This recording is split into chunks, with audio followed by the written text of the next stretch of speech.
Hello everyone, कैसे हैं आप लोग सब? I am also fine, thank you. Okay, so I am here to take your paper 7 direct taxation in your CMA intermediate course. My name is Bhagyashree Baldava. I completed my CA in 2015.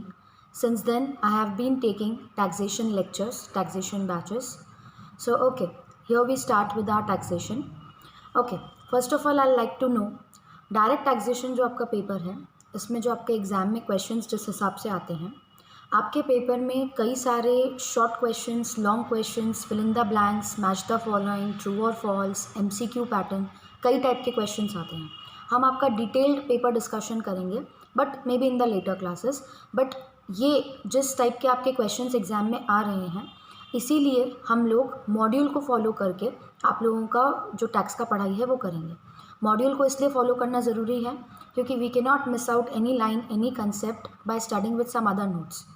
जिस भी part में I feel कि आपके notes sufficient नहीं है, आपके module sufficient नहीं है, I will be providing you with the extra notes and also I will be providing you with the practice sheets जिसमें आपके fill in the blanks, match the following, long question, short questions होंगे जिससे हम उन questions को practice कर सकें. Okay, now क्योंकि हम मॉड्यूल से पढ़ने वाले हैं तो आई वुड नीड कि आप लोग सब अपना ई मॉड्यूल अभी फ़िलहाल के लिए ई मॉड्यूल डाउनलोड कर लें जब तक आप लोगों के मॉड्यूल्स इंस्टीट्यूट से डिलीवर नहीं होते हैं. And please try to cooperate with this virtual batch. Okay, सबसे पहले एक छोटा सा डिस्कशन करेंगे कि ये डायरेक्ट टैक्सेशन कितने पार्ट में डिवाइडेड है और कितने सेक्शंस में हमको इसको पढ़ना है. आपका जो डायरेक्ट टैक्सेशन का पेपर है ये 3 सेक्शंस में डिवाइड किया गया है. Section A, section B and section C. Section A consists of 10 marks, Section B of 70 marks and Section C of 20 marks. Section A में हम लोगों को टैक्स का बेसिक इंट्रोडक्शन आएगा जिसमें टैक्स के कुछ बेसिक कंसेप्ट्स, बेसिक डेफिनेशंस और टैक्स का चार्जिंग सेक्शन, रेसिडेंशियल स्टेटस, हम इन सब चीज़ों के बारे में डिस्कस करेंगे. सेक्शन बी जो हमारा सेक्शन है इसमें हम टैक्स के मेजर 5 हेड्स जो आप लोगों ने कभी सुने होंगे, नहीं सुने होंगे तो इट डजेंट मैटर, कोई प्रॉब्लम नहीं है, हम यहाँ वही पढ़ने आए हैं. तो 5 heads, clubbing, set off, assessments, ये सारी चीज़ें हम सेक्शन बी में पढ़ेंगे. Section C is again a small section of 20 marks जो TDS, एडवांस टैक्स, TCS, इन सब चीज़ों के बारे में हमको बताएगा, रिटर्न फाइलिंग वगैरह, ये सब आपके सेक्शन सी में आएगा.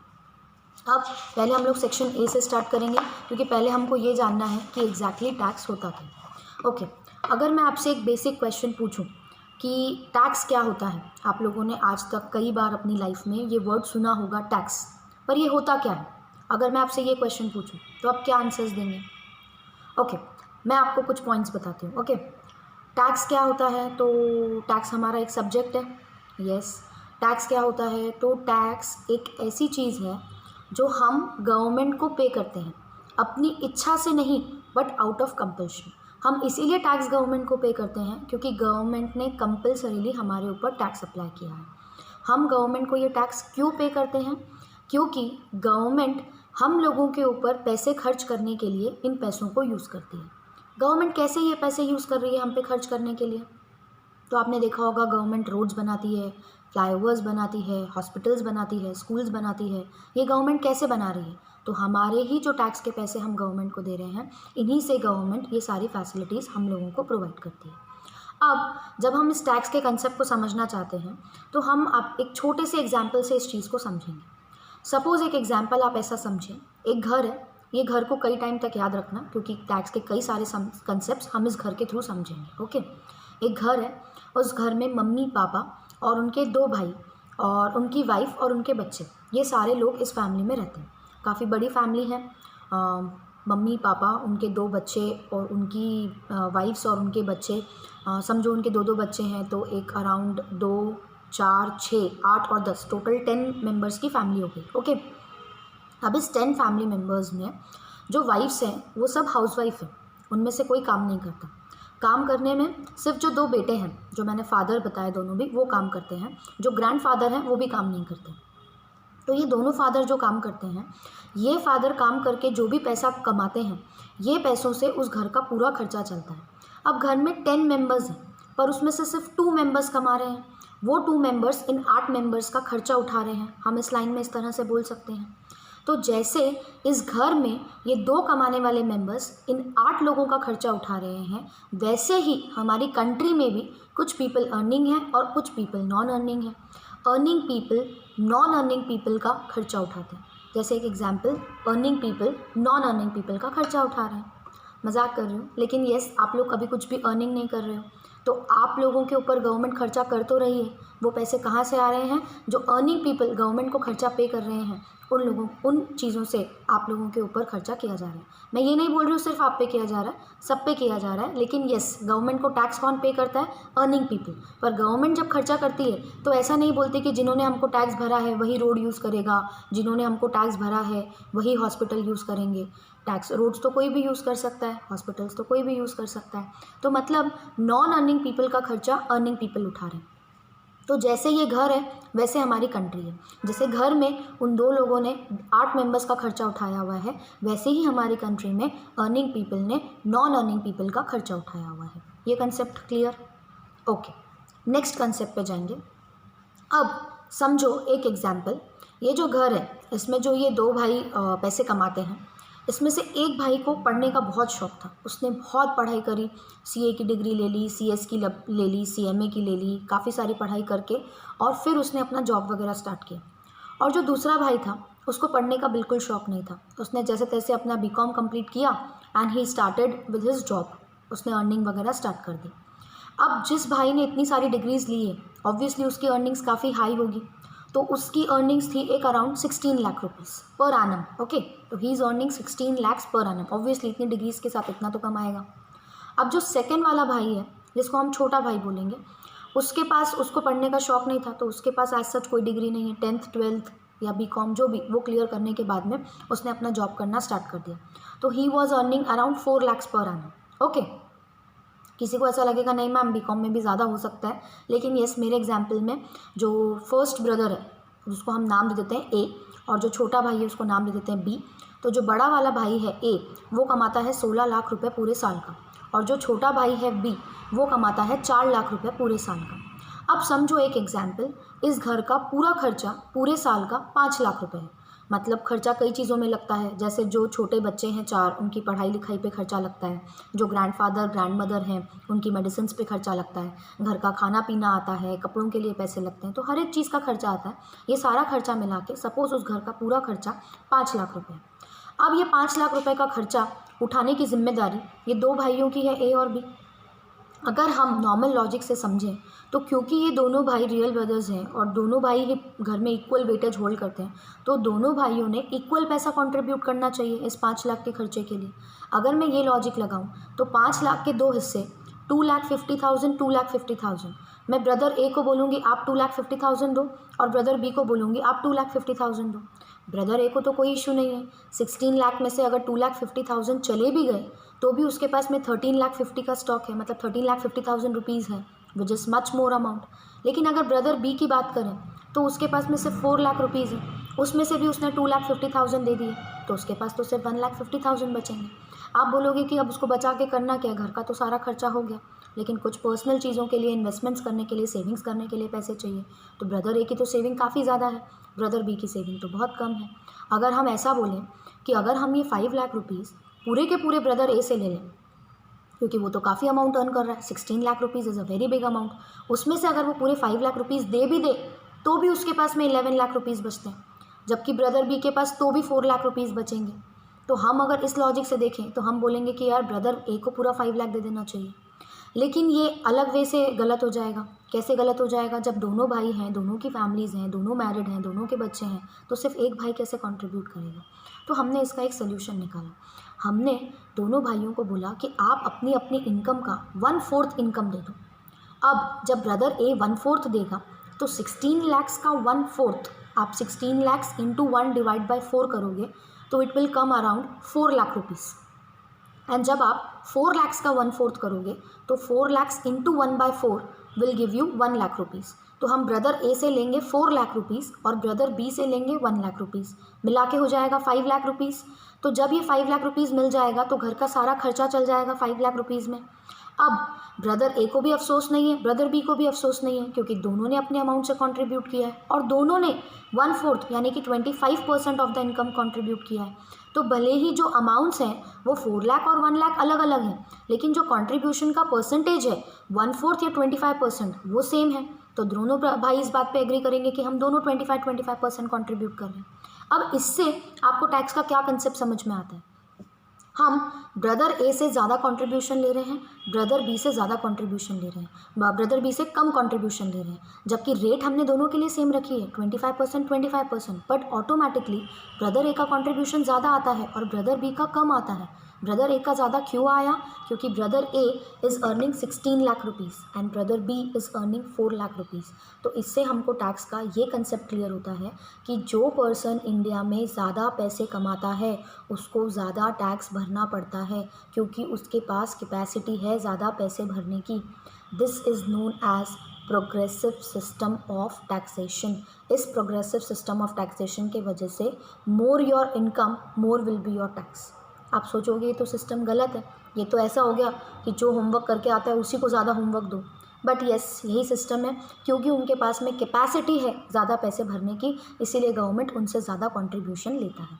तो this is known as progressive system of taxation. Okay, you are clear with this concept? Okay, now next I would like to ask you one question. Okay, सबको पता है कि हेलमेट्स पहनने कंपलसरी है, बिना हेलमेट्स पहने you can not drive your 2 wheelers. Okay, अब suppose एक एग्जांपल, आप क्लास आते हो और क्लास में आते वक्त मैक्सिमम पीपल हेलमेट पहन के नहीं आते हैं। Okay, I am talking about 5 to 10% people जो हेलमेट पहन के आते होंगे, बाकी 90-95% पीपल हेलमेट पहन के नहीं आते हैं। सपोज़ एक दिन मैं क्लास के एंट्रेंस पे खड़ी हो जाऊँ और जैसे ही आप आओ अपनी 2 व्हीलर लेकर के, मैं आपको बोलूँ कि नहीं नहीं आप हेलमेट पहन के नहीं आए, हेलमेट पहनना तो कंपलसरी था, और मैं आपको बोलूँ कि चलो अब आपके ऊपर फ़ाइन लगेगा, आप मुझे फ़ाइन पे करो, तो क्या आप मुझे फ़ाइन पे करोगे? नहीं। क्यों नहीं? क्योंकि मैं ट्रैफिक पुलिस वाली नहीं हूँ, मैं तो आपकी टीचर हूँ। लेकिन अगर कोई ट्रैफिक पुलिस वाला आपको दिख जाए तो वहीं से आप यू टर्न मार लोगे। क्यों? क्योंकि आपको पता है कि इसने अगर आपको रुका लिया तो ये आपके ऊपर रिसीट लेगा, फ़ाइन लेगा, पेनल्टी लेगा और आपको उतने पैसे भरने पड़ेंगे, आप उसको कोई एक्सक्यूज़ नहीं दे सकते। तो इसका मतलब ये कि अगर ट्रैफिक पुलिस वाला है तो वो आपसे पैसे ले सकता है, पर मैंने आपसे पैसे मांगे तो आप मुझे पैसे नहीं दोगे। क्यों नहीं दोगे? क्योंकि मुझे फ़ाइन कलेक्ट करने की अथॉरिटी नहीं है। वैसे ही टैक्स कलेक्ट करने की अथॉरिटी कॉन्स्टिट्यूशन ने टैक्स ऑफिसर्स को दी है, गवर्नमेंट को दी है, इसीलिए हम गवर्नमेंट को टैक्स भरते हैं। अगर गवर्नमेंट को कॉन्स्टिट्यूशन से ये पावर नहीं मिला होता टैक्स कलेक्ट करने का तो हम भी गवर्नमेंट के मांगने पर उनको टैक्स नहीं देते। तो कॉन्स्टिट्यूशन ने by income tax act 1961 government को ये पावर दी है कि आप लोगों से टैक्स कलेक्ट कर सकते हो, और कॉन्स्टिट्यूशन के इसी पावर की वजह से आज हम गवर्नमेंट को टैक्स पे कर रहे हैं। ये हम कुछ टैक्स के बारे में जनरल बातें कर रहे हैं। जब हम मॉड्यूल से स्टार्ट करें तो मैं चाहती हूँ कि कुछ बेसिक कंसेप्ट्स आपको समझें, आप बिल्कुल ब्लैंक होकर के मॉड्यूल स्टार्ट ना करें, थोड़ा सा कुछ कंसेप्ट्स आपके दिमाग में रहे, इसीलिए मैं ये कंसेप्ट्स पहले लेकर के और फिर मॉड्यूल से स्टार्ट करना चाहूँगी। ओके, अब नेक्स्ट टॉपिक लेते हैं। हमने ये डिस्कस किया कि गवर्नमेंट हमसे टैक्स क्यों कलेक्ट कर रही है, क्योंकि गवर्नमेंट को हमारे ऊपर खर्चा करना है। गवर्नमेंट को हमारे ऊपर कई तरह के खर्चे करने होते हैं, जैसे गवर्नमेंट को मैंने बोला रोड्स बनाने होते हैं, फ्लाईओवर्स बनाने होते हैं, स्कूल्स बनाने होते हैं, कॉलेजेस बनाने होते हैं, कई तरह की फ्री स्कीम्स निकालनी होती है, जो रोज़गार योजना और कई सारे योजनाएं निकलती हैं। उसके बाद में गवर्नमेंट को हमारे डिफेंस पे खर्चा करना पड़ता है। अभी देखो जैसे बॉर्डर पे टेंशन चल रहा है तो गवर्नमेंट को डिफेंस के लिए इक्विपमेंट्स चाहिए, तो उसके लिए गवर्नमेंट को पैसा लगता है। ये सारा पैसा कई सारे सोर्सेज से रेज़ होता है। गवर्नमेंट का जो सोर्सेज है रेज़ होने का, उसमें से one of the major sources collection of tax. ये टैक्स जो कलेक्ट होता है गवर्नमेंट इन सारी चीज़ों के ऊपर खर्च करती है। Okay, now I would like to discuss tax के 2 टाइप्स हैं। आप लोगों ने कई बार सुना भी होगा, डायरेक्ट टैक्स और इनडायरेक्ट टैक्स। ओके, ये डायरेक्ट टैक्स क्या होता है और इनडायरेक्ट टैक्स क्या होता है?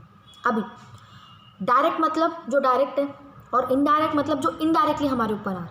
अब थोड़ा सा इसका मीनिंग समझना, ठीक है। गवर्नमेंट ने मुझे बोला आप इनकम कमा रहे हो, आप हमको टैक्स भरो, तो ये गवर्नमेंट ने मुझे बोला और मैंने गवर्नमेंट को टैक्स भर दिया, ये होता है डायरेक्ट टैक्स। लेकिन इनडायरेक्ट टैक्स में क्या होता है?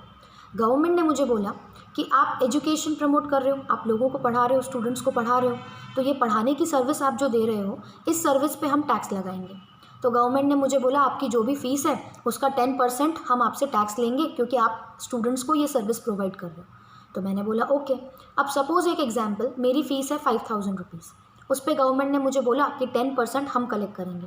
तो अगर मैं आपसे 5000 चार्ज करूं और उसका 10% 500 रुपीज़ गवर्नमेंट को दे दूं, तो मेरे पास तो सिर्फ 4500 रुपीज़ बचेंगे, जबकि मैंने आपसे 5000 फ़ीस कलेक्ट करी थी। तो मैं क्या करूँगी, मैं 5000 में से 500 गवर्नमेंट को नहीं दूंगी। मैं जब आप लोगों का बिल बनाऊंगी तो मैं बनाऊंगी 5000 rupees your fees and 10% 500 rupees extra charges for the tax imposed by government.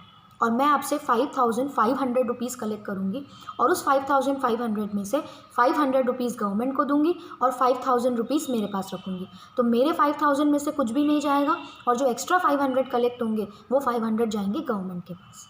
अब इससे अगर आप समझो तो गवर्नमेंट ने तो आपके ऊपर आके कोई टैक्स इम्पोज नहीं किया, गवर्नमेंट ने तो टैक्स मुझ पे इम्पोज किया था, लेकिन मैंने ये टैक्स किससे कलेक्ट किया, आपसे।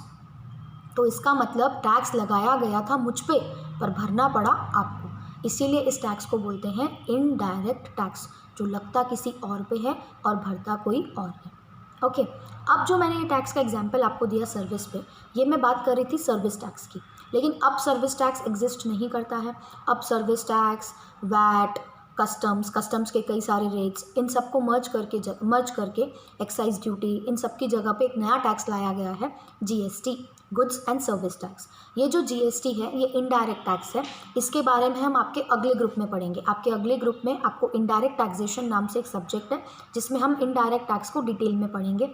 फिलहाल इस सब्जेक्ट में, इस ग्रुप 1 में हम लोगों को सिर्फ डायरेक्ट टैक्स के बारे में बात करनी है, सिर्फ डायरेक्ट टैक्स से डील करना है। तो अभी हम डायरेक्ट टैक्स को ही थोड़ा सा और आगे लेते हुए कुछ बेसिक कंसेप्ट्स आपके दिमाग में क्लियर है। हाँ, उस फैमिली को ज़रूर याद रखना क्योंकि उसके थ्रू हम काफ़ी सारे एग्जाम्पल्स लेंगे। तो अब आप लोग अपने मॉड्यूल्स निकालो। जिसके पास में मॉड्यूल्स ना हो, you can use your E modules. तो हम ई मॉड्यूल से रीड करना स्टार्ट करेंगे और उसके साथ साथ मैं आपके और कंसेप्ट क्लियर करते जाऊँगी। तो ई मॉड्यूल्स में आपका सबसे पहला जो स्टडी नोट 1 बेसिक कंसेप्ट दिया हुआ है, इसमें हम टैक्स के कुछ बेसिक कंसेप्ट को डील करेंगे।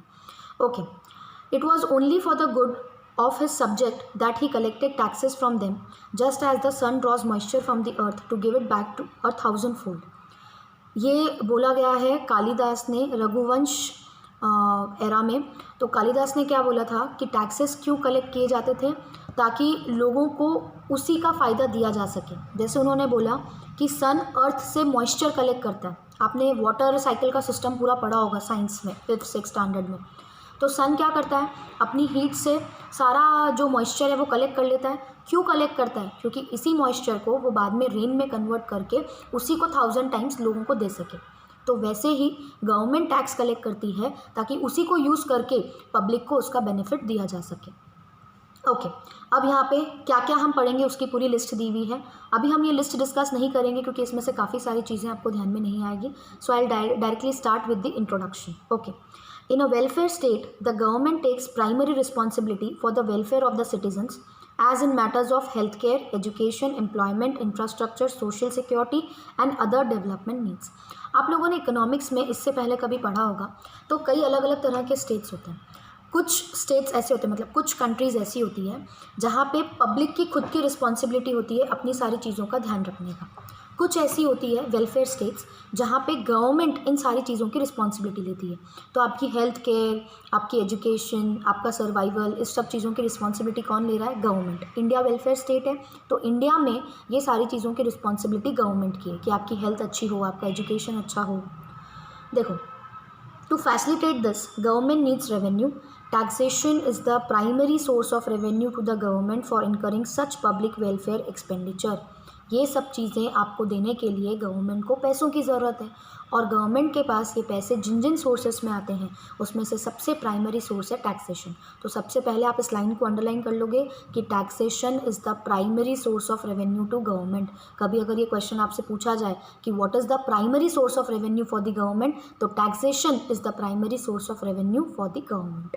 ओके, नेक्स्ट देखो, in other words, government is taking taxes from public through its one hand and through another hand it incurs welfare expenditure for public at large. तो एक हाथ से government आपसे tax का पैसा ले रही है और दूसरे ही हाथ से आप ही के ऊपर ये टैक्स का पैसा खर्च कर रही है। However, no one enjoys handing over his hard earned income to the government to pay taxes. ये लाइन मैंने आपसे डिस्कस करी थी कि हम टैक्सेस गवर्नमेंट को क्यों पे कर रहे हैं, क्योंकि टैक्स पे करना कंपलसरी है। अगर मुझे गवर्नमेंट ऐसा बोले कि आप हमको पैसे दो, हम आपका ही वेलफेयर करेंगे, आपके लिए रोड्स बनाएंगे, तो मैं नहीं दूंगी पैसे। यार ओके, आपको बनाना है बनाओ, मत बनाना है मत बनाओ, बट आई डोंट केयर। पर गवर्नमेंट ने मुझे बोला नहीं कंपलसरी देना ही पड़ेगा, तो मैं दूंगी। जैसे आपको मैं एक और एग्जांपल बोलती हूँ, अभी गवर्नमेंट इतना ज़्यादा प्रमोट कर रही है कि हेलमेट्स पहनो, हेलमेट पहन के गाड़ी चलाओ। क्यों हेलमेट पहनो? तो गवर्नमेंट को क्या फ़ायदा है आपके हेलमेट पहनने से? गवर्नमेंट आप ही की लाइफ को केयर करते हुए आपको हेलमेट पहनने के लिए बोल रही है। बट बहुत few percentage of people care about wearing helmets. उनको ऐसा लगता है कि दिस इज़ अ रिस्ट्रिक्शन। आज अगर ऐसी कोई गली से गुजरना है जहाँ पे ट्रैफिक पुलिस वाला रहेगा तो पहन लो, और अगर अपन ऐसे अंदर की गलियों में जाने वाले हैं जहाँ ट्रैफिक पुलिस वाला नहीं रहेगा तो क्यों हेलमेट पहनना है? तो मतलब हम हेलमेट भी क्यों पहनते हैं? अगर गवर्नमेंट का कोई एम्प्लॉय, मतलब अगर ट्रैफिक पुलिस वाला हमको पकड़ने वाला है तो हम पहनेंगे, नहीं तो हम नहीं पहनेंगे। तो सेम वैसे ही टैक्स गवर्नमेंट ने हमसे कंपलसरी मांगा, इसलिए हम दे रहे हैं, क्योंकि किसी को भी अपनी इतनी मेहनत से कमाई गई इनकम में से कुछ भी देना अच्छा नहीं लगेगा। Okay, thus taxes are compulsorily or enforced contribution to the government revenue by public। enforced, government ने हमको फोर्स किया है ये पैसा देने के लिए, इसीलिए हम गवर्नमेंट को ये पैसा दे रहे हैं। Government may levy taxes on income, business profits or wealth or add it to the cost of some goods, services and transactions। Government income पे टैक्स लगा सकती है, बिजनेस में कमाए गए प्रॉफिट्स पे टैक्स लगा सकती है, वेल्थ पे टैक्स लगा सकती है, और कुछ गुड्स, सर्विसेज या ट्रांजेक्शन्स के ऊपर भी टैक्स लगा सकती है। आप जैसे जैसे आगे अपने 5 हेड्स पढ़ोगे आपको रियलाइज़ होगा कि कैसे गुड्स पे टैक्स लग रहा है, कैसे सर्विसेज पे टैक्स लग रहा है, कैसे ट्रांजेक्शन्स पे टैक्स लग रहा है। तो इन सब का डिटेलिंग आपको आगे समझेगा। अभी सिर्फ आपको ये समझना है कि गवर्नमेंट टैक्स लगाती है इनकम पे, बिजनेस में कमाए गए प्रॉफिट्स पे, ट्रांजैक्शंस पे लगा सकती है, गुड्स पे लगा सकती है, सर्विसेज पे लगा सकती है। Okay, now next is direct tax and indirect tax. अभी हमने डिस्कस किया था कि डायरेक्ट टैक्स क्या है और इनडायरेक्ट टैक्स क्या है। Okay, tax of which incidence and impact fall on the same person. Incidence and impact, जिस पे लगाया गया उसी ने भरा। ये लगना और भरना, ये 2 वर्ड्स है, इंसिडेंस और इम्पैक्ट। मुझ पे लगाया गया, इंसिडेंस ऑन टैक्स मेरे ऊपर आया, मैंने भरा, इसका इम्पैक्ट मेरे ऊपर आया। तो इंसिडेंस और इम्पैक्ट दोनों अगर एक ही पर्सन पे है तो उसको अपन बोलते हैं direct tax. It is known as direct tax. On the other hand, tax of which incidence and impact fall on 2 different persons। लगाया किसी और पे जाता है, भरता कोई और है। मतलब टैक्स का इंसिडेंस किसी एक पर्सन पे आता है और टैक्स का इम्पैक्ट किसी दूसरे पर्सन पे आता है। जैसे मैंने आपको बोला प्रोवाइडिंग एजुकेशन, उसके ऊपर गवर्नमेंट ने बोला कि इस सर्विस के ऊपर टैक्स लगेगा 10%। एक एग्जाम्पल बोल रही हूँ, it is not applicable now service tax, but yes I am saying an example कि सपोज गवर्नमेंट ने बोला कि एजुकेशन की सर्विस पे 10% का टैक्स लगेगा। तो ये 10% का टैक्स गवर्नमेंट लगाएगी मेरे ऊपर, पर मैं कलेक्ट करूँगी आपसे। तो इंसिडेंस आएगा मेरे ऊपर, इम्पैक्ट आएगा आपके ऊपर। तो incidence and impact will be on 2 different persons. तो उस केस में हम बोलेंगे ये कौन सा टैक्स है? Indirect tax. Okay, it means in case of direct tax, the tax is recovered directly from the assessee who ultimately bears such taxes, whereas in the case of indirect tax, tax is recovered from the assessee who passes such burden to another person। indirect tax में आप अपना burden किसी और पे पास कर सकते हो। Okay, and it is ultimately borne by consumers of such goods और सर्विसेज। जो फाइनली उन गुड्स और सर्विसेज को कंज्यूम करेगा उसी को ये वाला टैक्स भरना पड़ेगा। अच्छा, इस रीडिंग में एक नया वर्ड आया, असेसी। हम लोगों ने ये असेसी वर्ड पहले नहीं सुना। ये असेसी कौन होता है? तो टैक्सेशन में जो भी पर्सन टैक्स पे करता है उसको हम असेसी बोलते हैं। हम आगे इसी चैप्टर में असेसी की डेफिनेशन, असेसी का कंसेप्ट भी समझेंगे, पर अभी के लिए इस पर्टिकुलर पॉइंट के लिए हमको ये समझ लेना है कि हर वो पर्सन जो टैक्स पे करता है उसको इनकम टैक्स ऑफिसर्स या उसको असेसिंग ऑफिसर्स टैक्स बोलते हैं, असेसी बोलते हैं। तो असेसी वो पर्सन है जो टैक्स पे कर रहा है। ओके, चलो अब आपको डायरेक्ट टैक्स और इनडायरेक्ट टैक्स का डिफरेंस दिया हुआ है। Incidence and impact fall on the same person. Yes, incidence and impact fall on 2 different persons. You are very clear with this point. Second, assessee himself bears such taxes, thus it pinches the taxpayer। वो खुद उसका burden उठाता है, तो किसको pinch कर रहा है? उसी को जिसके ऊपर लगाया गया है। Tax is recovered from the assessee who passes such burden to another person, thus it does not pinch the taxpayer। taxpayer को कोई प्रॉब्लम नहीं है, उसके ऊपर लगाया गया, उसने आगे किसी और को पास कर दिया। Levied on income, levied on goods and services, thus this type of tax leads to inflation and have wider base। जो डायरेक्ट टैक्स है वो इनकम पे लगाया जाता है। अब मेरी इनकम पे टैक्स मैं ही पे करूँगी। अगर मैं आपको बोलूँगी कि मैं क्लासेस ले रही हूँ, मैं इनकम कमा रही हूँ, उस पर टैक्स आप भर दो, तो आप वो टैक्स नहीं भरोगे, मेरी इनकम पे टैक्स मुझे ही भरना है। लेकिन ये जो क्लासेस है, इसमें जब मैं आपको पढ़ा रही हूँ तो आप भी कुछ रिसीव कर रहे हो, मेरी इनकम तो सिर्फ मैं रिसीव कर रही हूँ, उसमें आपका कोई रोल नहीं है। मतलब आप मुझे पे कर रहे हो, लेकिन एज सच आपका कोई रोल नहीं है, आपने मुझे पैसे दे दिए, मुझे इनकम मिल गई। लेकिन जो मैं इस एजुकेशन की बात कर रही हूँ, सर्विस की बात कर रही हूँ, इसमें मैं पढ़ा रही हूँ, पर ये पढ़ाई कंज्यूम कौन कर रहा है? आप कंज्यूम कर रहे हो, तो बेनिफिट तो आपको भी मिल रहा है। तो इस चीज़ के ऊपर, मतलब ये जो चीज़ है सर्विस, इसके ऊपर जो टैक्स लगता है इसको बोलते हैं इनडायरेक्ट टैक्स। तो इनकम पे जो टैक्स लगता है वो होता है डायरेक्ट, लेकिन इनकम को छोड़ के जो भी गुड्स और सर्विसेज पे टैक्स लगाया जाए उसको बोला जाता है इनडायरेक्ट टैक्स। ये इन्फ्लेशन का कारण बनता है। इन्फ्लेशन का कारण क्यों बनता है? अभी मैंने आपको एग्जांपल दिया कि मैं आपसे 5000 रुपीज़ फीस कलेक्ट कर रही थी, पर गवर्नमेंट ने मुझे बोला कि आप सर्विस दे रहे हो उसके ऊपर 10% कलेक्ट करो, तो मैं आपसे फीस 5500 कलेक्ट करूँगी। आ गई महंगाई, बढ़ गए प्राइजेस, जो क्लासेस पहले 5000 में हो रही थी वो क्लासेस अब 5500 में होंगी। तो इस टैक्सेस की वजह से इन्फ्लेशन इम्पोज होता है। इन्फ्लेशन मतलब महंगाई। ओके, नेक्स्ट पॉइंट, इसका एग्जाम्पल है इनकम टैक्स। इसके एग्जाम्पल में आप देखोगे तो आपको सिर्फ जीएसटी और कस्टम्स ड्यूटी दिखेगा। इससे पहले excise duty, service tax, VAT, मैंने नाम लिए, कई सारे टैक्सेस थे, पर अब सब कुछ मर्ज होकर सिर्फ एक ही टैक्स आ गया है, जीएसटी, इसलिए यहाँ पे सिर्फ जीएसटी दिया है। कस्टम्स ड्यूटी के भी कुछ टैक्सेस मर्ज हुए हैं, पर कुछ रेट्स अभी भी एप्लीकेबल हैं, इसलिए कस्टम्स ड्यूटी भी एग्जाम्पल में दिया हुआ है।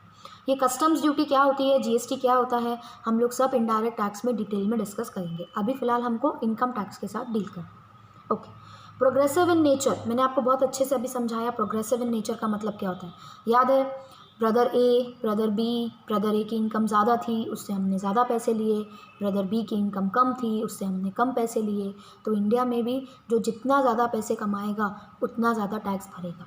अब आपको ऐसे लगेगा कि जो ज़्यादा पैसे कमा रहा है उसका टैक्स तो अपने आप ज़्यादा आएगा। सपोज़ एक एग्जाम्पल मैं आपको बोलती हूँ कि सपोज़ इंडिया में टैक्स का रेट है 10%।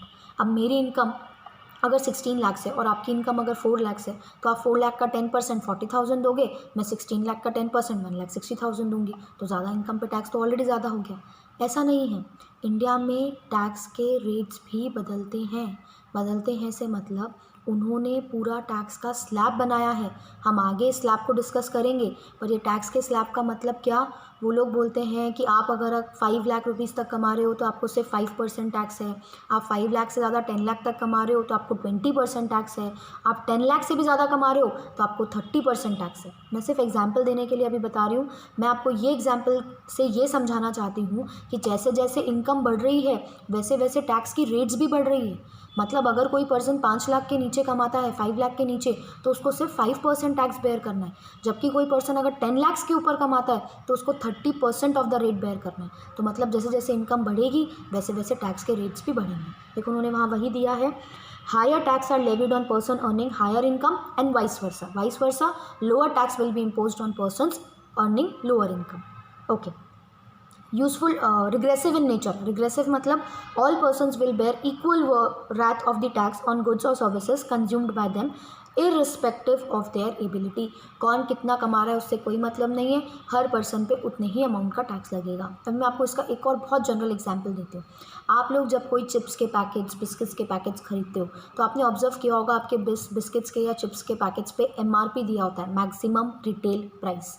ये मैक्सिमम रिटेल प्राइस के नीचे ब्रैकेट में छोटा सा लिखा होता है इंक्लूसिव ऑफ ऑल टैक्सेस। इसमें आपके सारे इनडायरेक्ट टैक्सेस जुड़े हुए होते हैं। जब आप वो बिस्किट का पैकेट खरीदते हो, सपोज एक बिस्किट का पैकेट या एक चिप्स का पैकेट 10 रुपये का है, आपने वो 10 रुपीज़ जब पे किए तो उसमें जो टैक्स का कंपोनेंट है वो भी आप पे कर रहे हो। ऑल्दो आपको पता नहीं है कि आपने टैक्स कितना पे किया और बिस्किट का कितना पे किया, लेकिन आप जब 10 रुपीज़ पे करते हो तो उसमें टैक्स का कंपोनेंट इंक्लूडेड है। जो ये टैक्स का कंपोनेंट 10 रुपीज़ इंक्लूडेड है, ये 10 रुपीज़ में जितना भी अमाउंट ऑफ टैक्स होगा, सपोज इस 10 रुपीज़ में 1 रुपी का टैक्स है और 9 रुपी का बिस्किट का प्राइस है, तो हर कोई वो 1 रुपी टैक्स भरने वाला है।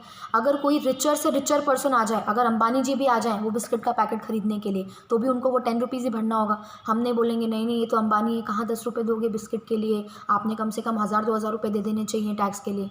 नहीं, वो भी वो 1 रुपये का ही टैक्स भरेंगे। और अगर मैं जाती हूँ वो बिस्किट खरीदने तो मुझे भी 1 रुपये पे करना है, आप जाते हो तो आपको भी 1 रुपये पे करना है, तो पर्सन की एबिलिटी से ये इनडायरेक्ट टैक्सेशन पे कोई फ़र्क नहीं पड़ रहा है, ये इक्वली सबके ऊपर इम्पैक्ट डाल रहा है, इसीलिए बोलते हैं ये रिग्रेसिव इन नेचर है। तो ये दो वर्ड्स एक दूसरे के अपोजिट्स हैं, progressive, regressive. Income tax is progressive, income के साथ साथ टैक्स बढ़ेगा, लेकिन इनडायरेक्ट टैक्सेस इज रिग्रेसिव, सबके ऊपर इक्वली चार्ज होगा, ये इंक्रीज नहीं होगा। एंड द लास्ट पॉइंट जो इनडायरेक्ट टैक्स में अलग से दिया है, useful tool to promote social welfare by checking the consumption of harmful goods और sin goods through higher rate of tax. इसको ये लोग कई तरह से यूज़ करते हैं। कैसे यूज़ करते हैं? गवर्नमेंट जिन चीज़ों का कंजम्पशन रोकना चाहती है, अब प्रोडक्शन तो नहीं रोक सकती है, पर जिन चीज़ों का कंजम्पशन रोकना चाहती है, अभी गवर्नमेंट किन चीज़ों का कंजम्पशन रोकना चाहती है? एल्कोहलिक लीकर, जो पर्सनस लीकर कंज्यूम करते हैं, सिगरेट्स, उसके बाद में आपके टोबैको, या ऐसे कुछ प्रोडक्ट्स जो गवर्नमेंट को ऐसा लगता है कि लोगों के लिए बहुत हार्मफुल हैं और गवर्नमेंट चाहती है कि उसका कंजम्पशन कम हो जाए, तो गवर्नमेंट इनके ऊपर काफ़ी high amount of taxes impose कर देती है। ऐसे high amount of taxes impose करने की वजह से इनके प्राइसेस काफ़ी ज़्यादा बढ़ जाते हैं, और हाई प्राइसेस के वजह से जो नॉर्मल पीपल इसको अफोर्ड कर सकते थे वो अफोर्ड नहीं कर पाते, या वो पहले ज़्यादा अफोर्ड कर सकते थे तो अब कम अफोर्ड करेंगे। मतलब जो दिन में 2 सिगरेट पी पा रहा था अब 1 ही ले पा रहा है, तो एटलीस्ट गवर्नमेंट ने उतना कंजम्पशन उनका रोक लिया। तो इस चीज़ों के वजह से गवर्नमेंट वेलफेयर प्रमोट करती है। कैसे? उन चीज़ों के प्राइसेस को हाई करके जिनका गवर्नमेंट चाहती है कि लोग कंजम्पशन कम करें। Okay, very clear with direct tax and indirect tax. Okay, next will be constitutional validity of taxes. Again I have discuss this point with you. Traffic police, मेरा example याद है, अगर मैंने आपसे फ़ाइन मांगा हेलमेट नहीं पहनने का, तो आप मुझे वो फ़ाइन नहीं दोगे। क्यों नहीं दोगे? Because I don't have the authority. वैसे ही गवर्नमेंट को अथॉरिटी मिली है कॉन्स्टिट्यूशन से टैक्स कलेक्ट करने की, और सिर्फ इसी रीज़न से हम गवर्नमेंट को टैक्स पे कर रहे हैं। देखो, the constitution of India is the supreme law of India. You very well know this. Okay, it consist of preamble, 22 parts containing 444 articles and 12 schedules. ये अंडरलाइन कर लो, आपको एमसीक्यू में फिल इन द ब्लैंक्स में true और false में question पूछ सकते हैं कि कॉन्स्टिट्यूशन के प्रीएम्बल में कितने पार्ट्स हैं, 22, कितने आर्टिकल्स हैं तो 444, और कितने शेड्यूल्स हैं तो 12। Any tax law which is not in conformity with the constitution is called ultra vires the constitution and held as illegal and void। आप लोगों ने ये वर्ड्स लॉ में सुने होंगे, अल्ट्रा वायरस या फिर इलीगल या वॉइड। मतलब अगर कोई ऐसा टैक्स इम्पोज किया जाए जो कॉन्स्टिट्यूशन में मेंशन नहीं है, तो वो टैक्स अल्ट्रा वायरस है, इलीगल है, वॉइड है, और हमारी कोई रिस्पॉन्सिबिलिटी नहीं बनती कि हम ऐसा कोई भी टैक्स गवर्नमेंट को पे करें। तो गवर्नमेंट हमसे सिर्फ वही टैक्स कलेक्ट कर सकती है जो कॉन्स्टिट्यूशन में मेंशन्ड है। Okay, some of the provisions of the constitution are given below. Article 265, underline this point, Article 265 of the Constitution lays down that no tax shall be levied or collected except by the authority of law। बिना government की authority के कोई भी taxes levy या collect नहीं किए जाएंगे। It means tax proposed to be levied must be within the legislative competence of the legislature imposing the tax। इसका मतलब कोई भी टैक्स अगर गवर्नमेंट हमारे ऊपर इम्पोज कर रही है तो उसकी अथॉरिटी गवर्नमेंट को कॉन्स्टिट्यूशन से मिलनी चाहिए, तो ही वो हमारे ऊपर वो टैक्स इम्पोज कर सकती है। Article 246 read with schedule 7 divides the subject matter of law made by legislature into 3 categories. Okay, अब इसके बारे में एक छोटा सा डिस्कशन करेंगे। गवर्नमेंट ने पूरी कंट्री को अच्छे से एडमिनिस्टर करने के लिए कुछ चीज़ों को 3 लिस्ट में डिवाइड किया है। 3 लिस्ट इस तरह से है, यूनियन लिस्ट, स्टेट लिस्ट और कॉन्करेंट लिस्ट। आपको वहाँ पे दिख रहा होगा यूनियन लिस्ट, स्टेट लिस्ट और कॉन्करेंट लिस्ट। ये एग्जैक्टली क्या है और क्या चीज़ें हैं उसके बारे में समझो। यूनियन मतलब सेंट्रल गवर्नमेंट, स्टेट मतलब स्टेट गवर्नमेंट, और कॉन्करेंट मतलब दोनों मिलके। अब गवर्नमेंट ने कुछ चीज़ों को यूनियन लिस्ट में रखा है, कुछ चीज़ों को यूनियन लिस्ट में रखा है, मतलब उसके ऊपर कोई भी डिसीजन लेने का पावर सिर्फ और सिर्फ सेंट्रल गवर्नमेंट के पास में है। स्टेट गवर्नमेंट कुछ नहीं बोल सकता, और सेंट्रल गवर्नमेंट जो बोलेगी वो स्टेट गवर्नमेंट को मानना पड़ेगा। कुछ चीज़ें स्टेट लिस्ट में है, इसका मतलब उसमें जो भी चीज़ें मेंशन है उसके ऊपर डिसीजन लेने का पावर सिर्फ और सिर्फ स्टेट गवर्नमेंट का है। सेंट्रल गवर्नमेंट बीच में बिल्कुल इंटरफियर नहीं कर सकता। और जो चीज़ें कॉन्करेंट लिस्ट में है, मतलब उसका डिसीजन स्टेट गवर्नमेंट और सेंट्रल गवर्नमेंट को मिल के लेना है। उन दोनों को मिल के डिसाइड करना पड़ेगा कि इसके ऊपर क्या डिसीजन लेना है। कोई सिंगल गवर्नमेंट इसके ऊपर कोई डिसीजन नहीं ले सकती। ओके, अब जैसे मैं आपको एक एग्जांपल बोलती हूँ, तो आपका जो इनकम टैक्स है वो यूनियन लिस्ट में, इसका मतलब इनकम टैक्स से जुड़े हुए सारे मैटर्स का decision straight away central government से आता है, स्टेट गवर्नमेंट बीच में इंटरफियर नहीं कर सकता। आप देखते होंगे तो जो भी फाइनेंस बिल आता है, फाइनेंस एक्ट आता है, अमेंडमेंट्स आते हैं, वो सब सेंट्रल गवर्नमेंट, हमारे जो फाइनेंस मिनिस्टर हैं वो ये सारी चीज़ें लेकर के आते हैं। कोई भी स्टेट गवर्नमेंट नहीं बोलता कि हमारे ऊपर टैक्स का ये सिस्टम चलेगा, हम तो टैक्स यही फॉलो करेंगे, ऐसा कभी सिस्टम नहीं चलता। क्यों नहीं चलता? क्योंकि उनके पास पावर ही नहीं है। तो इनकम टैक्स से जुड़े हुए सारे मैटर्स का डिसीजन लेने का पावर सेंट्रल गवर्नमेंट के पास है। हाँ, वो सजेशंस ले सकते हैं, पूछ सकते हैं, लेकिन डिसीजंस कौन लेगा? Central government. ऐसे ही कुछ चीज़ें स्टेट गवर्नमेंट के पास है, जैसे एग्रीकल्चर इनकम पे टैक्स लगाने का पावर स्टेट गवर्नमेंट के पास है। सेंट्रल गवर्नमेंट इस चीज़ में इंटरफियर नहीं कर सकता। तो एग्रीकल्चर इनकम पे कैसे टैक्स लगाना है, कितना टैक्स लगाना है, वो सब स्टेट गवर्नमेंट डिसाइड करेगा। और कुछ मैटर्स कॉन्करेंट लिस्ट में आते हैं, जिसके ऊपर सेंट्रल गवर्नमेंट और स्टेट गवर्नमेंट दोनों मिलकर डिसाइड करता है कि इसके ऊपर डिसीजंस किस तरह से लेने। नॉट ओनली अबाउट टैक्सेस, इन्होंने कई सारे मैटर्स को इन्हीं 3 पार्ट्स में डिवाइड किया हुआ है। तो जिसका जिस पार्ट में जो लिस्ट में जो आइटम दिया है वो सिर्फ उसी के ऊपर अपने जो भी पावर्स हैं उसको यूज़ करके जो भी लॉज और प्रोविजंस बनाने हैं वो बना सकता है। क्योंकि हम टैक्स से डील कर रहे हैं, इसलिए मैं आपको सिर्फ टैक्स से जुड़े हुए जो एंट्रीज़ हैं वो बता रही हूँ। ओके, अभी देखो आप लोग वहाँ पे ध्यान से, सबसे पहले दिया है union list. Only central government has power of legislation on subject matters covered in the list. State list, only state government has the power. And concurrent list, both central and state government can pass legislation on subject matter. Very clear? Okay. If a state law relating to an entry in list 3 is repugnant to a union law relating to that entry, the union law will prevail and the state law shall, to the extent of such repugnancy, be void. अब ये point क्या बोल रहे हैं article 254 में, ध्यान से समझना। जैसे उन्होंने बोला कि कॉन्करेंट लिस्ट में दोनों का मिलके पावर चलेगा, लेकिन अगर स्टेट 3 में कोई ऐसा मैटर है जिसमें यूनियन का कोई और ओपिनियन है या यूनियन का कुछ और पार्ट है और स्टेट का कुछ और पार्ट है, सपोज़ कोई पर्टिकुलर मैटर के ऊपर इन दोनों ने मिल करके 5 लॉज निकाले, 5 में से 4 लॉज तो दोनों के सिमिलर है, मतलब सेंट्रल गवर्नमेंट और स्टेट गवर्नमेंट दोनों के सिमिलर है, पर जो एक पॉइंट है उसमें सेंट्रल गवर्नमेंट का पॉइंट अलग है और स्टेट गवर्नमेंट का पॉइंट अलग है।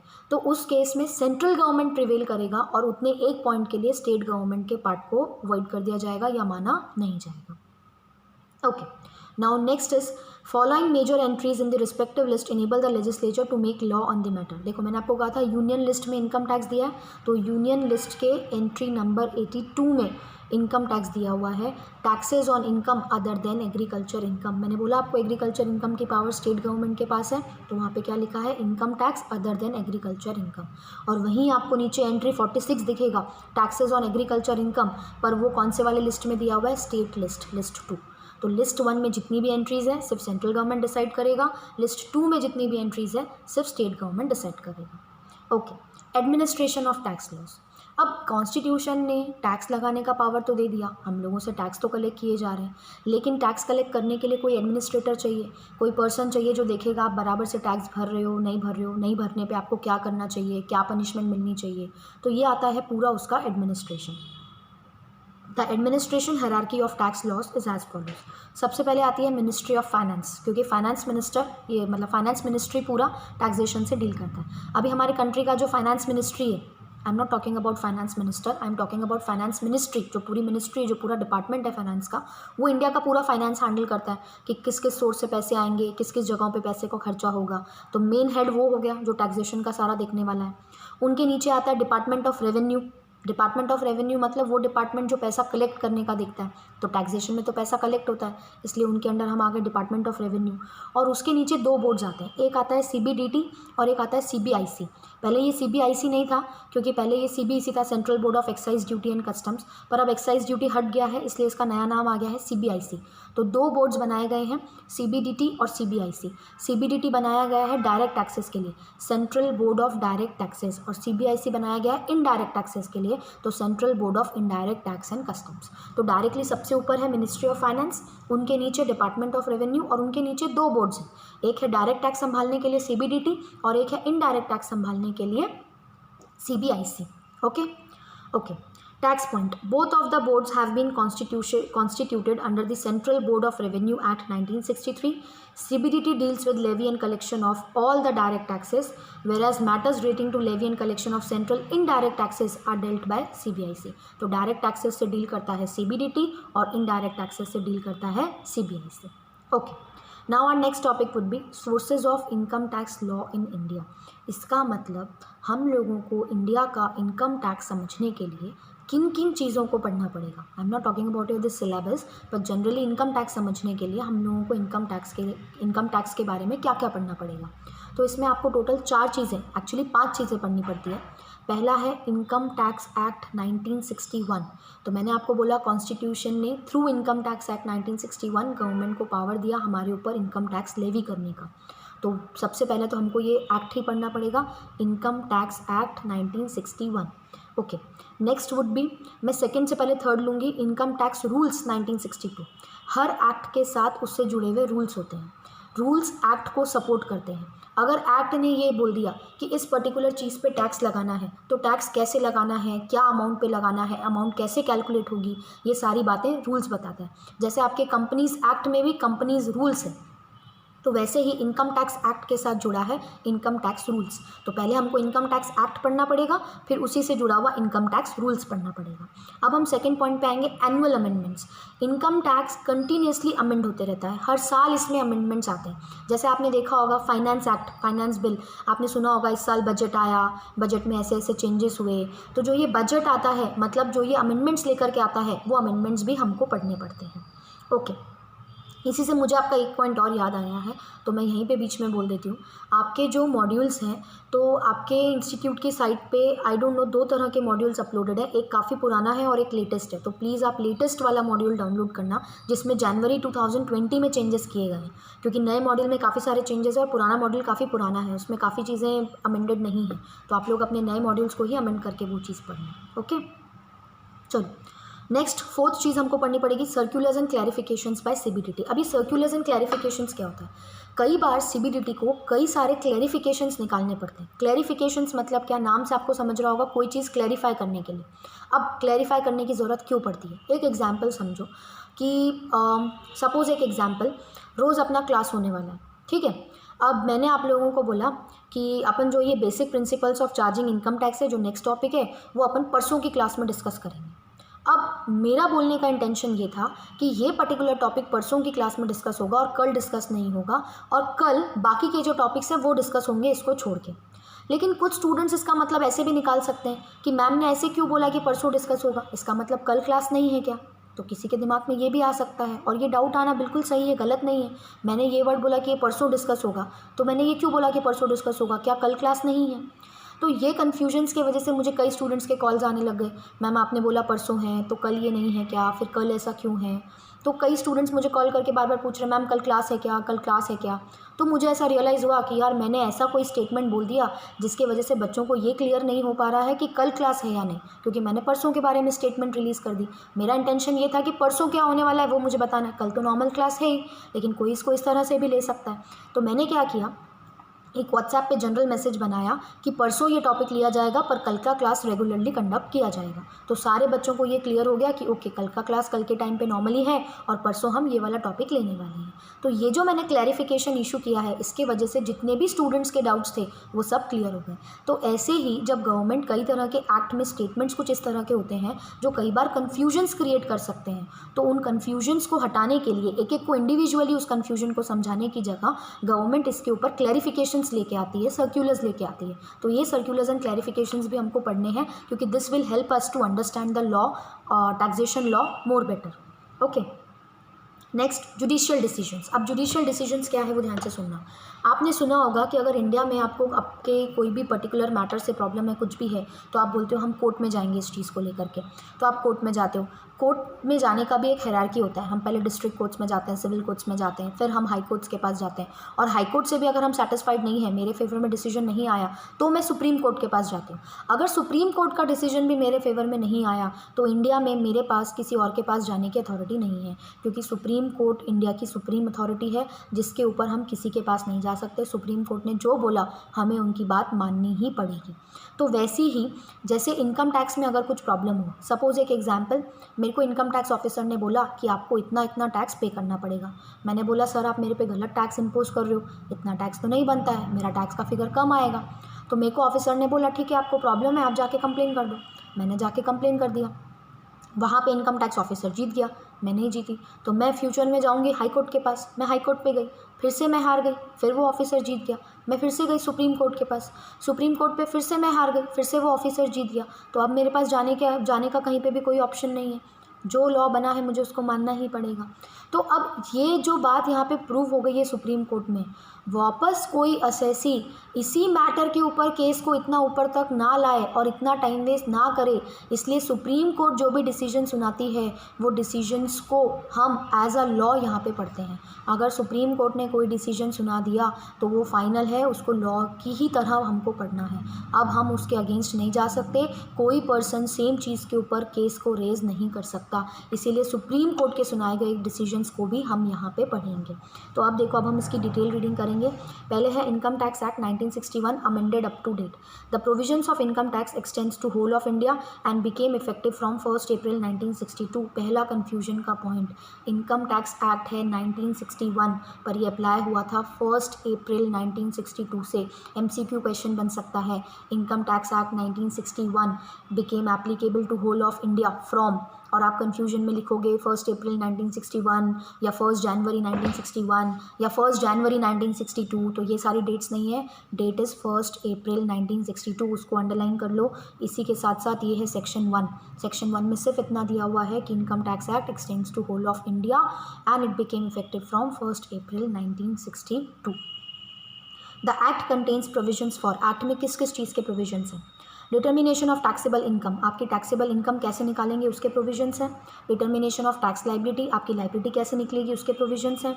Assessment, appeal, penalty, prosecutions, powers, duties, ये सब चीज़ें हम इनकम टैक्स लॉ में पढ़ेंगे। एनुअल अमेंडमेंट्स, इनकम टैक्स को एनुअल अमेंडमेंट से पहले एक बार वापस इनकम टैक्स रूल्स लेंगे, फिर अमेंडमेंट्स के ऊपर आएंगे।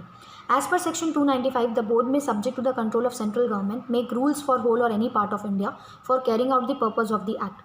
सच rules are made applicable by notification in the gazette of India. Gazette of India एक ऐसा समझ सकते हो, एक प्लेटफॉर्म है जहाँ पे इंडिया मतलब गवर्नमेंट जो भी चीज़ें रिलीज़ करना होता है पब्लिक को वो रिलीज़ करती है, तो वहाँ पे ये सारे रूल्स वगैरह अप्लाई किए जाते हैं। These rules were first made in 1962 and are known as Income Tax Rules 1962. Since then, many new rules have been framed or existing rules have been amended from time to time and the same has been incorporated in the aforesaid rules. तब से कई सारे rules नए बनाए गए हैं, कई rules को अमेंड किया गया है। हम सब कुछ इनकम टैक्स रूल्स 1962 में पढ़ेंगे। Okay, next is circulars and clarifications. Under section 119, the board may issue certain circulars and clarifications from time to time which have to be followed and applied by the income tax authorities. These circulars or clarifications are binding upon the income tax authorities but the same are not binding on the assessee. ये circulars या clarifications किसके ऊपर binding होते हैं? तो income tax के officers के ऊपर। किसके ऊपर binding नहीं होते? तो assessee के ऊपर binding नहीं है। However, assessee can claim benefit under such circulars. लेकिन हाँ, इन सर्कुलर से अगर आपको कुछ बेनिफिट मिलता है तो आप भी इसका फ़ायदा उठा सकते हैं। These circulars are not binding on the income tax appellate tribunal or the court. ये जो सर्कुलर्स हैं ये कोर्ट्स पे या ITAT पे, ये इनकम टैक्स अपीलेट ट्रिब्यूनल के बारे में हम आगे डिस्कस करेंगे डिटेल में। अभी आपको सिर्फ इतना समझ लेना है कि ITAT पे या कोर्ट पे ये अप्लाई नहीं करता, या शॉर्ट में इतना समझ लेना है कि इनकम टैक्स ने अपने खुद के लिए एक स्पेशल कोर्ट्स बनाए हैं। इन स्पेशल कोर्ट्स का नाम होता है ITAT, income tax appellate tribunal. Next is judicial decision, decision of the supreme court. Underline कर लो, any decision given by the supreme court shall be applicable as law till there is any change in law by the parliament. Such decision shall be binding on all the courts, tribunals, income tax authorities, assessee. Supreme court ने अगर कोई decision सुना दिया तो वो law की तरह सबके ऊपर अप्लाई होगा, फिर सारे कोर्ट्स के ऊपर, इनकम टैक्स अथॉरिटीज़ के ऊपर, असेसी के ऊपर, सबको ये मानना पड़ेगा।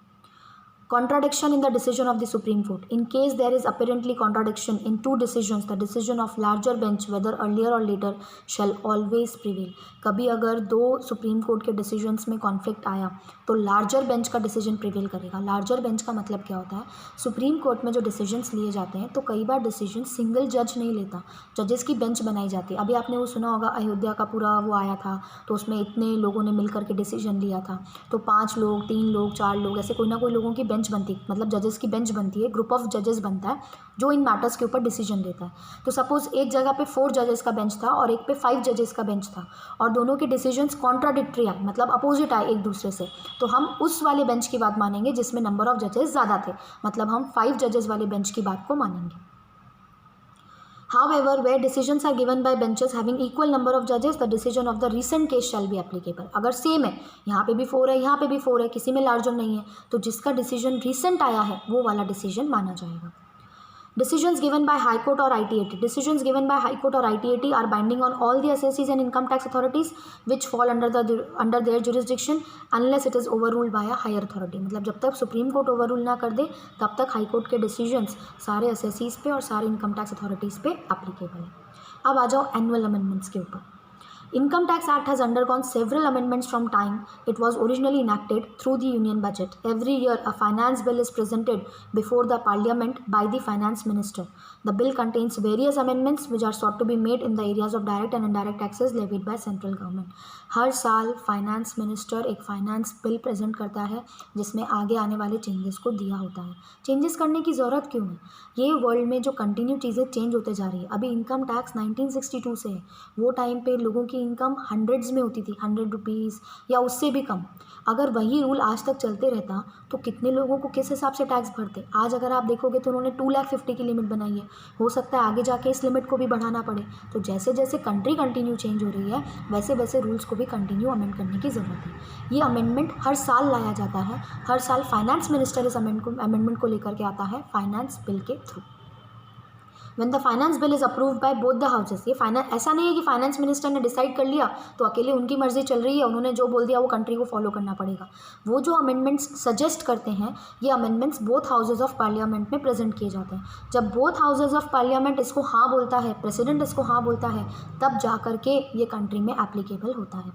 तो when the finance bill is approved by both the houses of parliament and receives the assent of the president, it becomes the Finance Act. The provisions of such Finance Act are thereafter incorporated in the Income Tax Act. If on the first day of April of the assessment year the new Finance Act has not been enacted, the provisions in force in the preceding assessment year or the provisions proposed in the Finance Bill before the Parliament, whichever is beneficial to the assessee, will apply until the new provisions become effective. ये point को समझाने के लिए मुझे आपको इससे जुड़े हुए कई सारे टर्म समझाने पड़ेंगे, जैसे फाइनेंशियल ईयर क्या होता है, असेसमेंट ईयर क्या होता है, फिर प्रोविजंस अगर फाइनेंस बिल के एप्लीकेबल नहीं हुए तो वो जो बोल रहे हैं कि कौन सा मोर बेनिफिशियल टू असेसी है वो अप्लाई होगा. लेकिन ये सब कुछ समझाने के लिए मुझे आपको पहले कुछ ईयर्स का कंसेप्ट समझाना पड़ेगा, financial year, assessment year, previous year. तो इतना एक पॉइंट अभी के लिए हम होल्ड करेंगे और जब हम ये सारे financial year, assessment year, previous year ये सब पढ़ लेंगे तब हम इस पॉइंट को वापस रीड करेंगे तो ये हमको क्लियर हो जाएगा. आज के क्लास में हम यहीं पे स्टॉप करेंगे. कल के क्लास में हम basic principle of charging income tax section 4 यहाँ से स्टार्ट करेंगे.